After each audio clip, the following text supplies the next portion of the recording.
Hello पिलाମାନେ ମୁଁ ହେଉଛି ରତ୍ନାକର ପୁଣି ଥରେ ତୁମମାନଙ୍କୁ ସ୍ୱାଗତ ଜଣାଉଛି ଆମର ପ୍ରିୟ ୟୁଟ୍ୟୁବ୍ ଚ୍ୟାନେଲ୍ ଅନ୍ତର ୱାଇଟି ଚ୍ୟାନେଲ୍କୁ। ତ ପିଲାମାନେ ତୁମର ବୋର୍ଡ଼ ପରୀକ୍ଷା ଖୁବ୍ ଶୀଘ୍ର ପାଖେଇ ଆସିଲାଣି ଏବଂ এই ଭିଡ଼ିଓ ମାଧ୍ୟମରେ ମୁଁ କହିବାକୁ ଚାହିଁବି ଯେ how to write to get high marks ବା ତୁମେମାନେ କିଭଳି ଭାବେ ଲେଖିଲେ ତୁମମାନଙ୍କର ଭଲ ହାଇ ସ୍କୋର କରିପାରିବେ ଏବଂ ସେଇ ଜିନିଷଟାକୁ ମୁଁ ଆଜି ଏଇ ଭିଡ଼ିଓ ମାଧ୍ୟମରେ ଜଣେଇବି ଯେ ତୁମେମାନେ କେମିତି ଭଲ ସ୍କୋର କରିବ ଏବଂ ଭଲ ମାର୍କ ରଖି ପାସ୍ ହେବ। ତ ତମମାନଙ୍କର କ'ଣ ରହିଛି ତା ବିଷୟରେ ଚାଲ ଆମେ ଦେଖିବା। ଆଉ ଏଇ ଯେଉଁ ରୁଲ୍ଟା ଦେବି ବା ଏଇ ଯେଉଁ ଷ୍ଟ୍ରକ୍ଚରଟା ତୁମକୁ ଦେବି ତୁମେ ସବୁବେଳେ ୟାକୁ ଫଲୋ କରିକି ଲେଖିବାକୁ ଚେଷ୍ଟା କରିବ। କାହିଁକି ନା ଦେଖ ଯେ ମୁଁ କହୁଛି ଏଠି କ'ଣ ନା ତମେ ଯଦି ଏଇ ଅନୁସାରେ ଯଦି ଲେଖିବ ତୁମକୁ କମ୍ପଲସରି 5 ମାର୍କ କିମ୍ବା 8 ମାର୍କ କିମ୍ବା 10 ମାର୍କ ନିହାତି ମିଳିଯାଇପାରେ। ଯଦି ମୁଁ ଯେଉଁ ପାଟର୍ନ ତୁମକୁ କହିବି ତୁମେ ତାକୁ ଯଦି ଫଲୋ କରୁଛ ନିଶ୍ଚିତ ତୁମର 5 କିମ୍ବା 8 କିମ୍ବା 10 ମାର୍କ ନିଶ୍ଚିତ ସେଇ ଭିତରେ ରହିଯିବ। ଯଦି ଭଲସେ ଲେଖିଲ ତମେ 10ରୁ 10 ନିଶ୍ଚିତ ପାଇପାରିବ। ତ ଚାଲ ଆମେ ଦେଖିବା କ'ଣ ଆମେ ଷ୍ଟ୍ରକ୍ଚର ଦେଖିଲେ ଷ୍ଟ୍ରକ୍ଚରରେ ରଖିବା। ତାପରେ ତମେ ଦେଖ ପିଲାମାନେ ଏଇଠି ଦେଖ ତମର ଅଛି ଷ୍ଟ୍ରକ୍ଚରରେ ଆମେ କ'ଣ ରଖିବା ନା ପ୍ରଥମେ ଆମେ ସଂଜ୍ଞା। ତୁମେ ସମସ୍ତେ ଜାଣିଥିବ ସୋସିଓଲୋଜିରେ ସଂଜ୍ଞା ଲେଖିଲେ ହିଁ ମାର୍କ ବଢ଼ିଥାଏ। ସଂଜ୍ଞାଟାକୁ ଆମେ ଲେଖିବା 2ରୁ 3 ଲାଇନ୍ସ ହେଲା। ମନେ ରଖ 2ରୁ 3 ଲାଇନ୍, ଯେମିତିକି ଗୋଟେ ହେଉ କି 2ଟା ହେଉ ତୁମେ ଯଦି ଲେଖିପାରିଲ 2-3 ଲାଇନ୍ରେ ତାକୁ ଡେଫିନେସନ୍କୁ ଲେଖିକି ସାରିବ। ତାପରେ ତୁମର ଆସିବ କ'ଣ ନା ହେଡ଼ିଙ୍ଗସ୍ ଆଉ ପଏଣ୍ଟସ୍, ଯେଉଁଟାକି ଆମେ କହୁଛେ ମୁଖ୍ୟ ଅଂଶ। ମୁଖ୍ୟ ଅଂଶ କ'ଣ ସେଥିରେ ରହିବ ନା କୋଶ୍ଚିନ୍ କ'ଣ ପଚାରିଛି ଏବଂ ତା ଭିତରେ ଆମେ କ'ଣ ପଏଣ୍ଟ ଦେଇକି ଲେଖିବା। ଯଦି ପଏଣ୍ଟ ତୁମେ ଦେଇକି ଲେଖୁଛ ନିଶ୍ଚିତ ଭାବରେ ଏଇଟା କ'ଣ ତମର ଯିଏ ଖାତା ଦେଖୁଛି ତାକୁ ବହୁତ ହୃଦୟସ୍ପର୍ଶୀ ହେବ ଏବଂ ସେ ମାର୍କ ତମକୁ ହିଁ ଦେବ। ତେଣୁ ତାକୁ ଯଦି ସେଇ ଏକ୍ଜାମିନରକୁ ତମର ଯଦି ଦେବ ଏଭଳି ଭାବରେ ଲେଖିକି ନିଶ୍ଚିତ ଭାବେ ସେ ତମକୁ ମାର୍କ ତା ହାତରୁ ଆଉ କାଟି ପାରିବନି। ତ ଉଦାହରଣ ତମେ ନିଶ୍ଚିତ ତାପରେ ଗଲା କି କ'ଣ ମୁଖ୍ୟ ଅଂଶ, ତାପରେ ଉଦାହରଣ ଦେଖିବା। ପ୍ରତି ଜିନିଷରେ ଆମେ ଯଦି ଉଦାହରଣ ଦେଇକି ଦେଉଛେ ପିଲାଟା କିଛି ଆ ଭିତରେ ନଲେଜ ଅଛି ଏବଂ ଆ ବିଷୟରେ ସେ ଭଲ ଗଭୀର ଭାବେ ତାର ନଲେଜ ଅଛି ଭାବି ସେ ତମକୁ ମାର୍କଟି ଦେଇଦେବ। ଦେନ୍ ତୁମର ଆସିବ କନକ୍ଲୁଜନ୍ ବା ସମାପ୍ତି। ତୁମେ ସମସ୍ତେ ଜାଣିଛ ସମାପ୍ତି ନିଶ୍ଚିତ ଲେଖିବା ଦରକାର ବା କନକ୍ଲୁଜନ୍ ତୁମେ ନିହାତି ଯେ ଟୋଟାଲ ତୁମେ ଯେଉଁ କୋଶ୍ଚିନ୍ ପଚାରିଛି ତା ଭିତର କ'ଣ ତୁମେ ଲେଖିଲ ଏବଂ ତାକୁ ଏଣ୍ଡରେ ବା କନକ୍ଲୁଜନରେ ତୁମେ ସାରାଂଶ ଆକାରରେ ଲେଖିବ ହେଲା। ସେତିକି ହେଉଛି ତୁମର କାମ। ଦେଖିବା ମୁଁ ନେକ୍ସଟ ତୁମକୁ କହିବି, ଗୋଟେ ଏକ୍ଜାମ୍ପଲ ଦେଇକି କହିବି। ଏବେ ଦେଖିବା ଯେ ଯେଉଁ ଖାତା ଦେଖୁଛନ୍ତି ଏକ୍ଜାମିନର ସେ କେଉଁ ସଂରଚନା ଦେଇକି ସେ ଲେଖୁଛନ୍ତି ହେଲା। ତାହେଲେ ଆମେ ବର୍ତ୍ତମାନ ଦେଖିବା ନା ଆମେ କେମିତି ପ୍ରେଜେଣ୍ଟ କରିବା ତାକୁ। ଯେତେବେଳେ ଆମେ ପ୍ରେଜେଣ୍ଟ କରୁଛେ ପିଲାମାନେ ବହୁତ ଇମ୍ପୋର୍ଟାଣ୍ଟ ଏଇ ଜିନିଷଟା ହେଉଛି ବହୁତ ଇମ୍ପୋର୍ଟାଣ୍ଟ। ଦେଖ ପ୍ରଥମେ ଆମେ କ'ଣ କରିବା ହେଡ଼ିଙ୍ଗସକୁ ଲେଖିବା। ହେଡ଼ିଙ୍ଗସ ଲେଖିବା। ମୁଁ ଗୋଟେ କୋଶ୍ଚିନ୍ ଦେବି ଏବଂ କୋଶ୍ଚିନ୍କୁ ତୁମକୁ ମଧ୍ୟ ବୁଝେଇବି ହେଲା। ଏବେ ଖାଲି ମନେ ରଖ କେମିତି ଲେଖିବ। ପ୍ରଥମେ ହେଡ଼ିଙ୍ଗସ ଦେଲ, ହେଡ଼ିଙ୍ଗସ ଦେଲା ପରେ ତାକୁ କ'ଣ କରିବ ନା ମନେକର ଲେଖିଲି ଜାତି ପ୍ରଥା। ଜାତି ପ୍ରଥା ଯଦି ଲେଖୁଛି ମୁଁ ଜାତି ପ୍ରଥା ବିଷୟରେ ତାକୁ କ'ଣ ଇଏ ହେଉଛି ହେଡ଼ିଙ୍ଗସ ଦେଲି, ତାକୁ ସର୍ଟ ଏମିତି ଦେବ। ତା ତଳେ ଅଣ୍ଡରଲାଇନ୍ ଦେଇକି ତୁମେ ଲେଖିବ। କ'ଣ ଲେଖିବ ତୁମେ ନା ପଏଣ୍ଟ ଆକାରରେ ଲେଖିବ।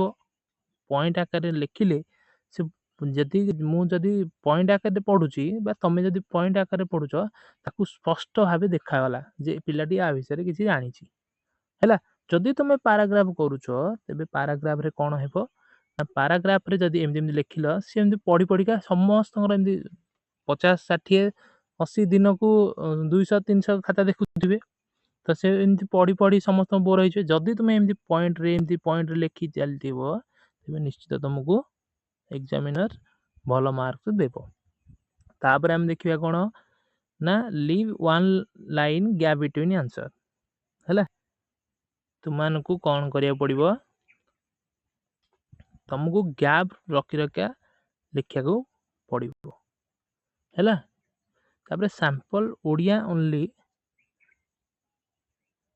जमती कि तुमको कहली तुम्हें माने कौन सी हेवी लैंग्वेज लिखनी बा बहुत माने मु हाँ ओडिया तो लिखुची भल से भाषा शैली देकी लिखी एमती लिखनी तुमको जमीती गोटे स्ट्रक्चर लिखा कथा आराम से लिख है। ये तुम फॉर्माल एमती कहूनी तुमको भल से केमती तुम बड़ भाई हिसाब से मुझे जे केमती तुम्हें भल मार्क्स उठे पार आ मार्क्स ही निहाती दरकार है।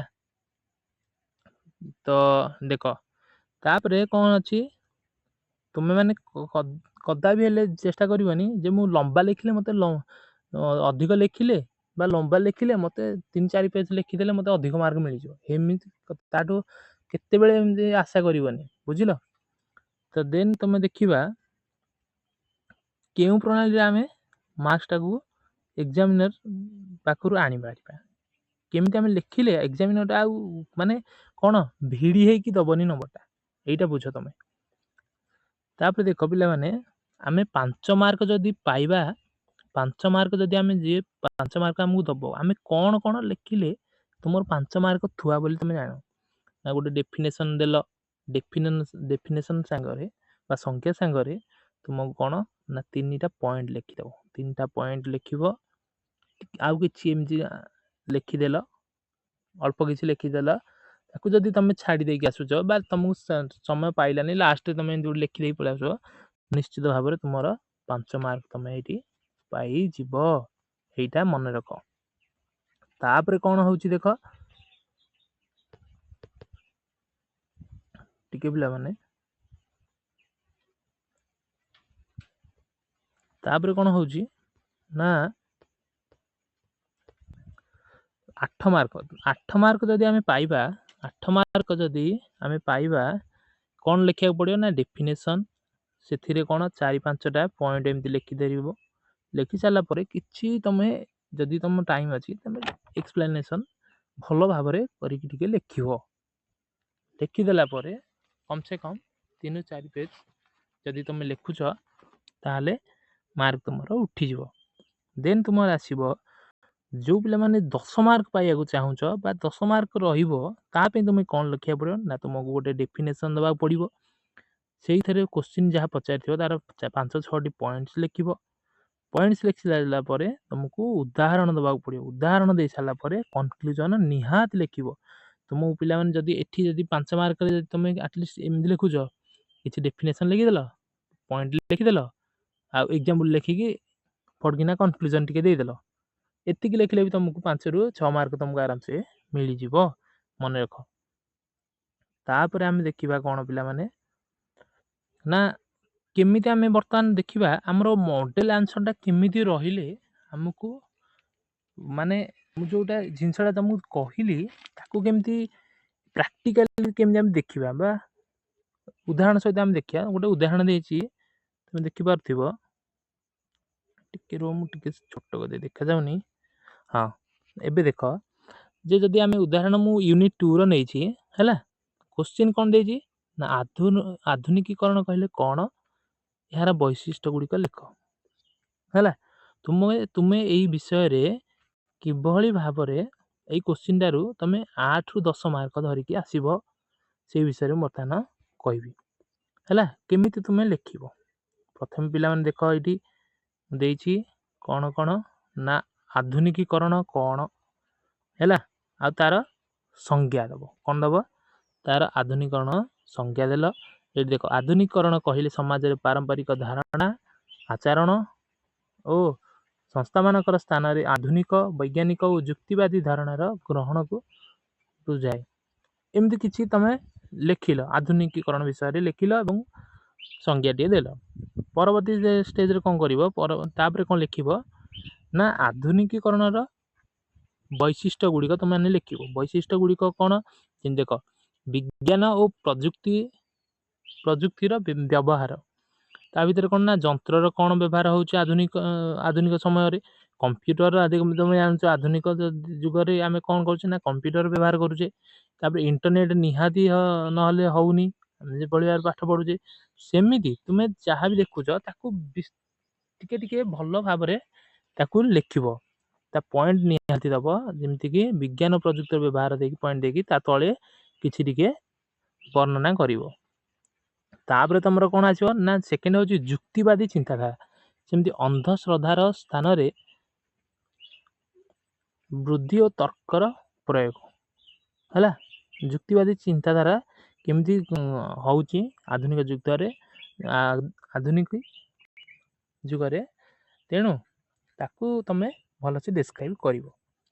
ତାପରେ କ'ଣ ଆସିଲା ନା ଶିକ୍ଷାର ପ୍ରସାର ପିଲାମାନେ କେମିତି ହେଉଛି ଆଧୁନିକ ଯୁଗରେ ଶିକ୍ଷା ମହତ୍ତ୍ୱ ଭୂମିକା ଗ୍ରହଣ କରିଛି। ଯଦି ଆମେ ଶିକ୍ଷାକୁ ଯଦି ଏଜୁକେସନ୍ ଯଦି ଆମେ ଇଏ ନ କରିବା, ଗୋଟେ ପିଲାକୁ ପ୍ରୋଭାଇଡ଼ ନ ଦେବା, ତେବେ ପିଲାଟି ଆଧୁନିକ ଯୁଗରେ ସେ କୌଣସି ପ୍ରକାର ଜାଣିପାରିବ ନାହିଁ ଏବଂ ଆଗକୁ ଯାଇପାରିବ ନାହିଁ। ସେମିତି ଆଧୁନିକ ଶିକ୍ଷା ମାଧ୍ୟମରେ ଆମେ ସଚେତନତା ବୃଦ୍ଧି କରିପାରୁଛେ। ବ୍ୟକ୍ତିଗତ ସ୍ୱାଧୀନତା ପାଇପାରୁଛେ। କେମିତି ନା ନିଜ ନିଷ୍ପତ୍ତି ନେବାରେ ସ୍ୱାଧୀନତା। ଆମେ କ'ଣ କରିବା ତାକୁ ଆମେ ହିଁ ଏଇ ଆଧୁନିକ ଯୁଗରେ ହିଁ ଅଛି। ଆଗରୁ କ'ଣ ହେଉଥିଲା ଟ୍ରାଡ଼ିସନାଲରେ ବା ପୁରାତନ ଯୁଗରେ କ'ଣ ହେଉଥିଲା ନା ଆମେ ଧରିନା ତୁମ ଆଉ 20 ବର୍ଷ ତଳେ ତୁମ ପରିବାର ଯାହା ମୁଁ କହୁଥିଲି ସେଇ ଅନୁସାରେ ତୁମେ କରୁଥିଲ, କିନ୍ତୁ ବର୍ତ୍ତମାନ ତୁମେ ମୁଁ ଏଇ ଜିନିଷଟାକୁ କରିପାରିବି ଏବଂ ମୁଁ ଏହା ଉପରେ ନିଷ୍ପତ୍ତି ନେଇପାରିବି, ଏଇଭଳିଆ ଭାବରେ ତୁମେ ଲେଖିବ। ତାପରେ ନାରୀମାନଙ୍କର ସ୍ଥିତିର ଉନ୍ନତି କ'ଣ ପିଲାମାନେ ସେମାନେ କେଉଁ ନା ଶିକ୍ଷା କ୍ଷେତ୍ରରେ କ'ଣ ଉନ୍ନତି କରିଛନ୍ତି, ଚାକିରି କ୍ଷେତ୍ରରେ କ'ଣ ଉନ୍ନତି କରିଛନ୍ତି, ଆଉ ଅଧିକାରରେ କ'ଣ ଉନ୍ନତି ହେଇଛି ବା ସେମାନଙ୍କ ପାଇଁ ଆଇନ କ'ଣ ଆସିଛି, ଅଗ୍ରଗତି କେମିତି ହେଇଛନ୍ତି, ସେଇ ବିଷୟରେ ତୁମେ ଏଠି ଲେଖିବ। ତାପରେ ତୁମର ଆସିଲା କ'ଣ ନା କନକ୍ଲୁଜନରେ ପିଲାମାନେ ଏଇଟା ହେଉଛି କ'ଣ ନା କନକ୍ଲୁଜନରେ ତୁମେମାନେ ଭଲ ଭାବରେ ଟିକେ ଲେଖିବ ନା ଏହିପରି ଆଧୁନିକୀକରଣ ଦ୍ୱାରା ସମାଜରେ ବିକାଶ, ସଚେତନତା ଓ ସମାନତା ଦେଖାଯାଏ ହେଲା। ଏଇ ଜିନିଷ ତୁମେ ଦେଖିବ। ତାପରେ ପିଲାମାନେ ଦେଖ, ତୁମକୁ ଯେତେବେଳେ ଏକ୍ଜାମିନର କେମିତି ଆଉ କାହିଁକି ତୁମକୁ କହିଥିଲି ମୁଁ ଫାଷ୍ଟ, ଏବେ ଆଉ ଥରେ ରିକଲ୍ କରିଦେଉଛି ଯେ କାହିଁକି ତୁମକୁ ଏତେ ମାର୍କ ଦେବ।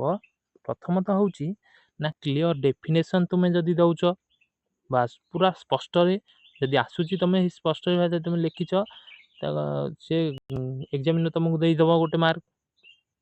ପ୍ରପର ହେଡ଼ିଙ୍ଗସ୍ ତୁମେ ଯଦି ଦେଇଛ, ସ୍ପଷ୍ଟ ଭାବରେ ଲେଖିଛ, ନିଶ୍ଚିତ ପାଇବ। ପଏଣ୍ଟ ୱାଇଜ୍ ଯଦି ଆନ୍ସର୍ ତୁମେ ଦେଇଛ ସେଇଥିରେ ମାର୍କ ପାଇବ। ଆଉ ତୁମେ ଲେନ୍ଦି ନ କରିକି ତୁମେ ଯଦି ଲେଖିଛ, ଏମିତି କିଛି ଲେଖିଛ, ଏଠି ଡେଫିନେସନ୍ ଦେଲ, ଏଠି କିଛି ଲେଖି ସାରିଲା ପରେ ତୁମକୁ ହେଡ଼ିଙ୍ଗସ୍ ଦେଇକି ତୁମେ କ'ଣ କଲ ନା ପଏଣ୍ଟ ୱାଇଜ୍ ଆନ୍ସର୍ ଏମିତି ଯଦି ଲେଖିଥାନ୍ତ, ତୁମକୁ ଅଲଗା ପଏଣ୍ଟ ୱାଇଜ୍ ଦେଇଥିଲେ ଏମିତି ଚାଲିଥାନ୍ତା। ଯଦି ତୁମେ ଏମିତି ଯଦି ଲେଖୁଛ, ତାହେଲେ ସେ ତାକୁ ପଢ଼ିକି ମାର୍କ ଦେଲା ବେଳକୁ ଟାଇମ୍ ଲାଗିବ, ତେଣୁ ସେ ବୋର୍ ହେଇଯିବ। ବୁଝିପାରୁଛ?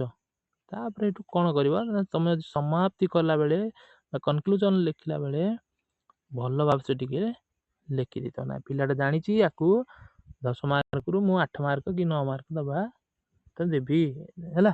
ଚାତ ଖୋଲିକି ଦେଇଦେବ ତୁମକୁ। ବାସ୍ ଇଏ ହେଉଛି ମୋ ଭିଡ଼ିଓଟା ବନାଇବାର ଉଦ୍ଦେଶ୍ୟ। ତୁମମାନେ କେମିତି ଭଲସେ ଏକ୍ଜାମ୍ ଦେଇକି ପାସ୍ ଆଉଟ୍ ହୁଅ। ଏବଂ ଯଦି ତୁମେ ଏଇ ଚ୍ୟାନେଲକୁ ନୂଆ ଆସିଛ, ନିଶ୍ଚିତ ଭାବେ ଚ୍ୟାନେଲ ସହିତ ଜଡ଼ିତ ରୁହ। ଆଗକୁ ତୁମର ବହୁତ ଗୁଡ଼ିଏ ଇମ୍ପୋର୍ଟାଣ୍ଟ କୋଶ୍ଚିନ୍ ମଧ୍ୟ ନେଇ ଆସିବି। ଆଶା କରୁଛି ତୁମକୁ ଏଇ ଭିଡ଼ିଓଟା ଭଲ ଲାଗିଥିବ। ପିଲାମାନେ ଯୋଡ଼ି ହେବା ପାଇଁ ନିଶ୍ଚିତ ଭାବରେ ସବସ୍କ୍ରାଇବ୍ କରିନିଅ। ଧନ୍ୟବାଦ।